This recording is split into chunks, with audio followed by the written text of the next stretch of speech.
जय हिंद एवरीवन। मैं पंकज कुमार। आज की वीडियो में हम लोग बहुत इंपॉर्टेंट बात करने वाले हैं, जो बहुत सारे लोगों को नहीं पता चलता है कि अगर आप Tata institute of fundamental researches में जाना चाहते हैं, ये बहुत ही प्रेस्टिजियस इंस्टीट्यूशन है। फिजिक्स, केमिस्ट्री या कंप्यूटर साइंस, या फिर आप जाना चाहते हैं बायोलॉजी के लिए, और अगर आप जाना चाहते हैं वाइल्ड लाइफ साइंसेज के लिए जाना चाहते हैं, तो फिर आप किस तरह से इसमें जा सकते हैं। ठीक है, तो जेजी बिल्स एक एग्ज़ाम है जिसका फुल फॉर्म है joint graduate entrance examination biology in interdisciplinary and life sciences. लंबा सा फुल फॉर्म है, याद करना पड़ता है इसको। ओके, यहाँ पे दो चीज़ें हैं। सबसे पहली चीज़ कि पीएचडी और आईपीएचडी, इंटीग्रेटेड पीएचडी और पीएचडी दोनों के लिए आप फॉर्म भर सकते हैं। पीएचडी का अर्थ क्या है? डॉक्टर इन फिलोसफी। आप मास्टर्स के बाद इस सब्जेक्ट को करते हैं। और आईपीएचडी का मतलब क्या है? आईपीएचडी का अर्थ है इंटीग्रेटेड पीएचडी। ठीक है, इंटीग्रेटेड मतलब कि आप पीएचडी कोर्स को इंटीग्रेट कर रहे हैं किसके साथ? एमएससी के साथ। तो यहाँ पे आपने एमएससी के साथ इसको इंटीग्रेट कर रखा है। और जब आप इसको एमएससी में अगर आप एडमिशन करते हो, तो आप एमएससी के साथ साथ आप पीएचडी भी कर सकते हो उसी इंस्टीट्यूशन से, अगर आपके सीजीपीए अच्छे रहे तो पहले तो एमएससी में आपको एडमिशन लेना पड़ेगा। तो अब हम लोग मेजर 6 पॉइंट्स पे हम लोग डिस्कस करने वाले इस वीडियो के बारे में। अरे छोटी स्क्रीन क्यों हो गई?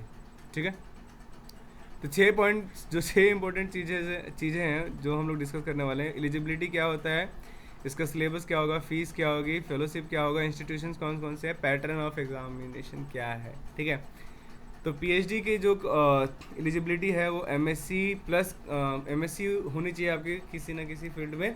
जिस भी फील्ड डिसिप्लिन में आप जाना चाहते हैं उसमें आपके कम से कम मास्टर डिग्री होनी चाहिए, एमटेक होना चाहिए, एमएससी होनी चाहिए। ठीक है, ऐसा कुछ होना चाहिए। ठीक है, साथ साथ कंप्यूटर साइंसेज के लिए उन्होंने लिखा है कि कम से कम 75%, 75% आपका होना चाहिए। और अगर 75% नहीं है तो फिर आप उसके लिए अप्लाई नहीं कर पाएंगे, सीधी सी बात है। ठीक है, और बाकी सब्जेक्ट्स के लिए भी अगर आपकी 75% से ऊपर है तो आप इजीली अप्लाई कर सकते हैं।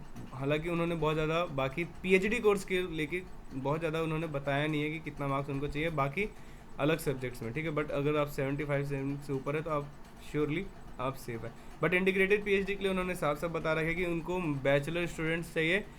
कोई भी बैचलर डिग्री या तो 3 साल की होनी चाहिए, बीएससी होनी चाहिए 3 साल की, या फिर उनके पास 4 साल की कोई भी डिग्री अगर आपने ली है, बीटेक की है, एमबीबीएस की है, बीडीएस की है, बीएमएस किया है, फार्मेसी किया है, कुछ भी किया है, या बीएससी नर्सिंग भी किया है, या बीएससी कोई लैब टेक्नीशियन वाला कोर्स किया है आपने, तो आप इसके लिए आईपीएचडी के लिए अप्लाई कर सकते हैं। आपके बशर्ते आपके 75% होने चाहिए या 7.5 सीजी पे होनी चाहिए। फी स्ट्रक्चर मीन्स क्या? एप्लीकेशन का फ़ी क्या है? ठीक है, एप्लीकेशन का फीस क्या है?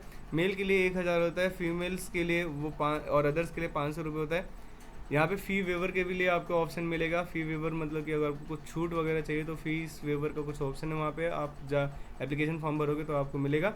और वहाँ पे जो उसको डॉक्यूमेंट मांग रहा है उस हिसाब से आप उसको डॉक्यूमेंट सबमिट करना और आप फ़ी वेवर ले सकते हो। और ज़्यादा जानकारी के लिए आप मुझे कमेंट भी कर सकते हो। और नेक्स्ट, सिलेबस और एग्ज़ाम पैटर्न क्या है? सिलेबस और एग्ज़ाम का पैटर्न बहुत सीधा और सरल है, क्योंकि इसका कोई बायोलॉजी के लिए कोई खास सिलेबस दिया नहीं है।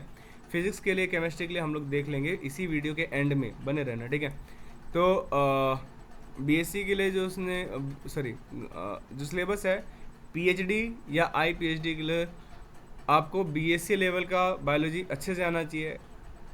और उसके सिलेबस को कुछ डिफाइन नहीं किया कि ये यूनिट्स है, ये यूनिट्स पूछेगा, ऐसा कुछ उन्होंने डिफाइन नहीं किया हुआ है। बट अगर आप गैट बी आईआईटी जैम के सिलेबस को फॉलो कर रहे हैं तो आपको बहुत इजी होगा ये एग्ज़ाम देना, क्योंकि इसमें बहुत ज़्यादा टफ क्वेश्चंस नहीं पूछते हैं। इसका पैटर्न अगर आप देखोगे तो इसमें बायोलॉजी के लिए इसमें टोटल 4 सेक्शंस दे रखे हैं इन्होंने। 4 सेक्शंस में कौन सा है? जनरल दिया है, फिजिक्स दिया है, केमिस्ट्री दिया है, बायोलॉजी दिया है।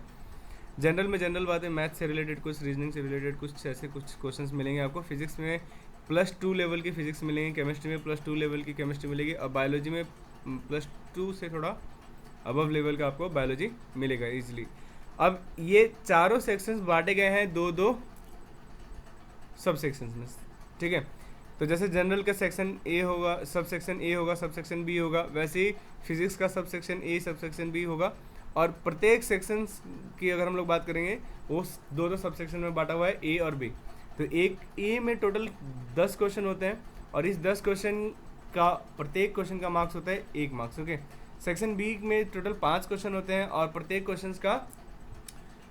क्वेश्चन 2 मार्क्स का होता है और टोटल अगर आप काउंट करेंगे एक सेक्शन में तो आपको 20 मार्क्स होगा और मल्टीप्लाई 4 इजी मैथमेटिक्स 80 मार्क्स का टोटल पेपर आपको यहाँ पे देखने को मिलेगा। ठीक है, फेलोशिप्स क्या है? फेलोशिप्स अगर आप बात करेंगे तो फेलोशिप्स में यहाँ पे पीएचडी वाले बच्चों को 35,000 से शुरुआत होती है, प्लस हॉस्टल एकोमोडेशन खाना पीना का थोड़ा सा चार्ज आपको देना पड़ेगा इसमें। उसके बाद से अगर आप एचआरए लेना चाहते हैं, बाहर रहना चाहते हैं तो आपको एचआरए वगैरह कुछ मिलेगा। फैमिली के साथ रहना चाहते हैं तो आप क्वार्टर्स वगैरह आप अलॉट करवा सकते हैं अगर प्रोविज़न मिला तो। ठीक है, बाकी हॉस्टल्स इसके शानदार होते हैं, मतलब कि अगर आप जनरली हॉस्टल में दिमाग में आता है कि बहुत सारे बच्चे एक रूम में होंगे या 2 बच्चे 3 बच्चे एक रूम में होंगे, ऐसा नहीं होता।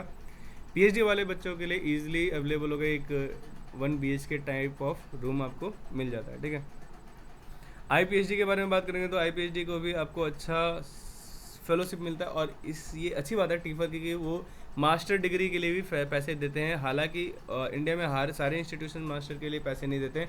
मेरे दिमाग में एक और इंस्टीट्यूशन है जो पैसे मतलब कि फेलोशिप देता है मास्टर्स के लिए, वो है आइसर IASC है, वो फेलोशिप देता है, वो लगभग 16,000 रुपये पर मंथ देता है। ठीक है, इसमें टीफर की अच्छी बात ये भी है कि ये जो फेलोशिप आपको मिल रही है 21,000 से लगभग ये बढ़ा दी जाती है अगर आपकी परफॉर्मेंस अच्छी है, अगर आप मास्टर्स में अच्छा कर रहे हो, पढ़ रहे हो अच्छे से, तो ये 31,000 35,000 तक भी आपको मंथली मिलेगा। ठीक है, लेकिन अगर आपने एडमिशन ले लिया है और अगर आपका प्रोविजनल बेसिस पे एडमिशन है, प्रोविजनल मतलब क्या हुआ कि आपने BSc में एडमिशन BSc का एग्ज़ाम दे दिया है बट अब आप एडमिशन ले रहे हैं MSc में और आपका रिजल्ट आउट नहीं हुआ है। ठीक है, तो आप प्रोविजनल लगाएंगे अपना और वहाँ पे आप अवेटिंग रिजल्ट लगा के आप अपना एडमिशन ले लेंगे। उस दौरान आपको पैसे 21,000 या 31,000 नहीं मिलेंगे, उस दौरान पैसे कुछ आपको इंटीग्रेटेड PhD के लिए कम मिलेगा। और PhD के लिए क्या होता है, जब तक डॉक्यूमेंटेशन कम्प्लीटली फुल नहीं मतलब क्लियर नहीं हो जाता तब तक आपको पैसे वगैरह नहीं देते हैं। ठीक है, थोड़ा लेट करके देते हैं। एंट्रेंस एग्ज़ाम्स ये पैटर्न के दौरान ही है कि अगर आप परीक्षा पास कर लेंगे तो उसके बाद से एंट्रेंस एग्ज़ाम पास करने के बाद से आपको इंटरव्यू भी जाना पड़ता है। इंटरव्यू यूजुअली आपको उसके सेंटर पे जाके देना पड़ता है, जैसे मुंबई वगैरह।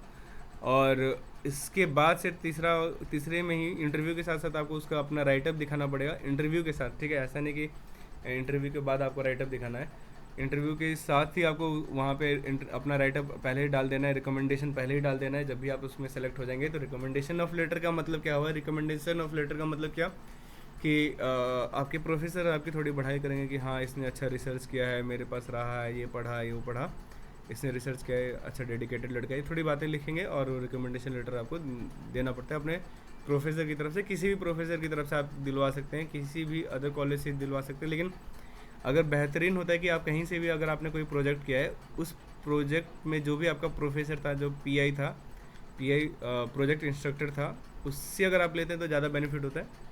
ठीक है, एप्लीकेशन इसका जो आता है, एप्लीकेशन का डेट आता है, जो इम्पोर्टेंट डेट्स है वो अक्टूबर में एप्लीकेशन आ जाता है। इस बार अक्टूबर से नवंबर के बीच में एप्लीकेशन आएगा। दिसंबर 2020 में दिसंबर 10 तारीख 2023 में इसका एग्ज़ाम होने वाला है अभी, और यूजुअली दिसंबर में उसका एग्ज़ाम हो जाता है और नया सेशन चालू होता है उसका अगस्त में। तो दिसंबर में एग्ज़ाम होने के बाद से इंटरव्यू, राइटअप, चेकिंग, उसके बाद से फिर डिफेंस वगैरह करते करते समय लग जाता है। तो यहाँ पे हम लोग ने सारी चीज़ें तो डिस्कस कर ली, क्या क्या हमसे छूट गया। तो अभी हमसे छूटा हुआ है इंस्टीट्यूशन, छूटा हुआ है एग्जाम पैटर्न डिस्कस कर ले, फीड डिस्कस कर ले, फेलोशिप डिस्कस कर ले, इंस्टीट्यूशंस कौन कौन सी है।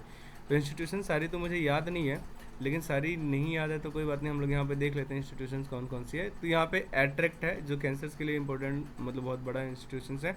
अशोका यूनिवर्सिटी है, बोस इंस्टीट्यूशन है, सेंटर ऑफ द जेनेटिक और Indian institute of science and education research, institute of science and IISER Kolkata, IISER Pune, IISER Thiruvananthapuram, IISER Tirupati और institution of mathematical science. Okay, inStem है, inspired by life like Manipal university है, और NBRC national brain research centre है, national centre for cell sciences है, national institute of biomedical genomics and Kalyani institute, NII national institute of Immunology, and then National institute of Science Education and Research, and then Saha Institute of Nuclear Physics and then NCBS Hyderabad, sorry TIFR Hyderabad, TIFR NCBS और TIFR DBS। Okay, तो ये सारे institutions है जो important है। अगर आप TIFR में एडमिशन लेना चाहते हैं other than the JG bills, तो आपको क्या करना पड़ेगा, तो आपको JG बिल्स के